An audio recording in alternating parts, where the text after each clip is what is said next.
जय श्री कृष्ण दोस्तों, आप सभी का स्वागत है मेरे YouTube चैनल पूजा सहारा पर।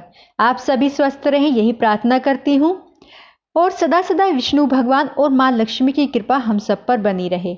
आज हम पुरुषोत्तम मास महात्म्य कथा का अध्याय 15 सुनेंगे। तो बोलो विष्णु भगवान की जय। श्री नारायण बोले, नारद सुदेव शर्मा ब्राह्मण हाथ जोड़कर गदगद स्वर से भक्त वत्सल्य श्री कृष्ण देव की स्तुति करता हुआ बोला, हे देव, हे देवेश, हे अभय को देने वाले, हे प्रभु, आपको नमस्कार है। मैं आपकी शरण आया हूँ। हे परमेश्वर, हे शरणागत वत्सल्य, मेरी रक्षा करो। हे जगत के समस्त प्राणियों से नमस्कार किए जाने वाले, हे शरण में आए हुए लोगों के भय को नाश करने वाले, आपको नमस्कार है। आप जय के शिवरूप हो, जय को देने वाले हो, जय के मालिक हो, जय के कारण हो, विश्व के आधार हो, विश्व के एक रक्षक हो, दिव्य हो, विश्व के स्थान हो, फलों के बीज हो, फलों का आधार हो, विश्व में स्थित हो, विश्व के कारण हो,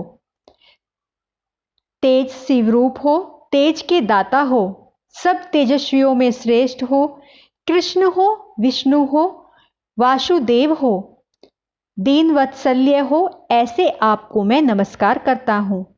हे जगत प्रभो, आपकी स्तुति करने में ब्रह्मा आदि देवता भी समर्थ नहीं है। हे जनार्दन, मैं तो अल्प बुद्धि वाला मंद मनुष्य हूँ, किस तरह स्तुति करने में समर्थ हो सकता हूँ। अत्यंत दुखी दीन अपने भक्त को आप रक्षा करते हो, यही मैंने सुना है। हे प्रभु, क्या आज संसार में वह आपकी लोक बंधुता नष्ट हो गई है, अर्थात आप मेरी रक्षा कीजिए। वाल्मीकि ऋषि बोले, सुदेव शर्मा ब्राह्मण इस प्रकार विष्णु भगवान की स्तुति कर हरि के सामने खड़ा हो गया। हरि भगवान उसके वचन सुनकर मेघ के समान गंभीर वचन से बोले। श्री हरि बोले, हे वत्स, तुमने जो तप किया वह बहुत अच्छी तरह से किया। हे महाप्राज्ञ, हे तपोधन, क्या चाहते हो सो मुझसे कहो। तुम्हारे तप से प्रसन्न मैं उस वर को तुम्हारे लिए अवश्य दूंगा। आज से पहले ऐसा बड़ा भारी कर्म किसी ने कभी नहीं किया। सुदेव शर्मा बोले, हे नाथ, हे दीन बंधो, हे दयानिधे, यदि आप प्रसन्न हैं तो हे विष्णु, हे पुराण पुरुषोत्तम, कृपा करके मेरे लिए सत्य पुत्र दीजिए।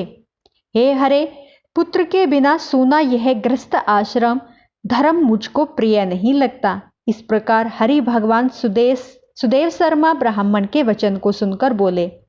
श्री हरि भगवान बोले, हे द्विज, पुत्र को छोड़कर बाकी जो न देने योग्य है तुमको सब कुछ दूंगा, क्योंकि ब्रह्मा ने तुम्हारे लिए पुत्र का सुख नहीं लिखा है। मैंने तुम्हारे भाल देश में होने वाले समस्त अक्षरों को देखा है, उसमें 7 जन्म तक तुमको कोई पुत्र सुख नहीं है। इस प्रकार वज्र प्रहार के समान निष्ठुर हरि भगवान के वचन को सुनकर जड़ के कट जाने से वृक्ष के समान वह सुदेव शर्मा ब्राह्मण पृथ्वी तल पर गिर गया। पति को गिरे हुए देखकर गौतमी स्त्री अत्यंत दुखी हुई और पुत्र की अभिलाषा से वंचित अपने स्वामी को देखती हुई रुदन करने लगी। कुछ समय बाद धैर्य का आश्रय लेकर गौतमी स्त्री गिरे हुए पति से बोली। गौतमी बोली, हे नाथ, उठिए, क्या मेरे वचन आपको स्मरण नहीं है? ब्रह्मा ने भाल देश में जो सुख दुख लिखा है वह मिलता है। रामनाथ क्या करेंगे? मनुष्य तो अपने किए कर्म फल भोगता है। अभागे पुरुष का उद्योग मरणासन पुरुष को औषध देने के समान निष्फल हो जाता है। जिसका भाग्य प्रतिकूल हो उसका क्या हुआ, सब उद्योग यानी कि सब कार्य व्यर्थ होता है। समस्त वेदों में यज्ञ, दान, तप, सत्यव्रत आदि की उपेक्षा हरि भगवान का सेवन श्रेष्ठ कहा है, परंतु उससे भी भाग्य बल श्रेष्ठ है। इसलिए हे प्रभु, सर्वत्र में विश्वास को हटाकर उठिए और शीघ्र देव का ही आश्रय लीजिए, इसमें हरि का क्या काम।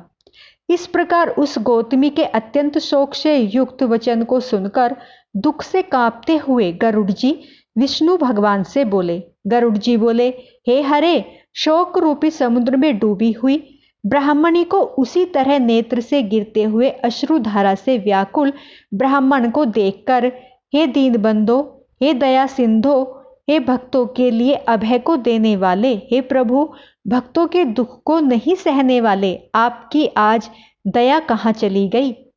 आप वेद और ब्राह्मण की रक्षा करने वाले साक्षात विष्णु हो। इस समय आपका धर्म कहाँ गया? अपने भक्त को देने के लिए 4 प्रकार की मुक्ति आपके हाथ में ही स्थित कही गई है।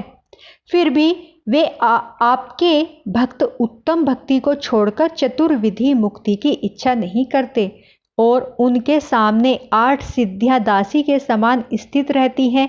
आपके आराधन का महात्म्य सब जगह सुना गया है। इस सब में ब्राह्मण के पुत्र करने की इच्छा आज आप पूरी क्यों नहीं करते हो? हाथी दान करने वाले पुरुष को अंकुश दान करने में क्या परिश्रम? अब आज से कोई भी आपके चरण कमल की सेवा नहीं करेगा। जो पुरुष के भाग्य में होता है वही निश्चय रूप से प्राप्त होता है। इस बात की प्रथा आज से संसार में चल पड़ेगी और आपकी भक्ति रसातल में चली जाएगी, अर्थात लुप्त हो जाएगी। हे नाथ, आप करने तथा न करने में स्वतंत्र हैं। यह आपका सामर्थ्य सर्वत्र विख्यात है। आज वह सामर्थ्य इस ब्राह्मण को पुत्र प्रदान न करने से नष्ट हो जाएगा। इसलिए आप इस ब्राह्मण के लिए अवश्य एक पुत्र प्रदान कीजिए। सुदामा ब्राह्मण ने आपकी आराधना कर उत्तम वैभव को प्राप्त किया। आपकी कृपा से सांदीपनी गुरु ने मृत पुत्र को प्राप्त किया। इन कारणों से पुत्र की लालसा करने वाले ये दोनों स्त्री पुरुष आपकी शरण में आए हैं। श्री नारायण बोले, इस प्रकार विष्णु भगवान अमृत के समान गरुड़ के वचन को सुनकर गरुड़ जी से बोले, हे पक्षीवर, इस ब्राह्मण को अभिलाषित एक पुत्र शीघ्र दीजिए। इस प्रकार अपने अनुकूल हरि भगवान के वचन को सुनकर गरुड़ जी ने अत्यंत प्रसन्नचित होकर उस पृथ्वी के देवता दुखित ब्राह्मण के लिए अनुरूप सुंदर पुत्र को जल्दी से दे दिया। तो दोस्तों, आज हमारा अध्याय 15 यहीं पर समाप्त होता है। बोलो विष्णु भगवान की जय। बोलो राधे राधे कृष्णा। दोस्तों, मेरी वीडियो आपको अच्छी लगी हो तो प्लीज़ लाइक सब्सक्राइब शेयर ज़रूर करें और कुछ पसंद नहीं आया है तो उसके लिए भी मुझे कमेंट अवश्य करें और मेरे कमेंट बॉक्स पर जय श्री नारायण जरूर लिखें। बोलो विष्णु भगवान की जय।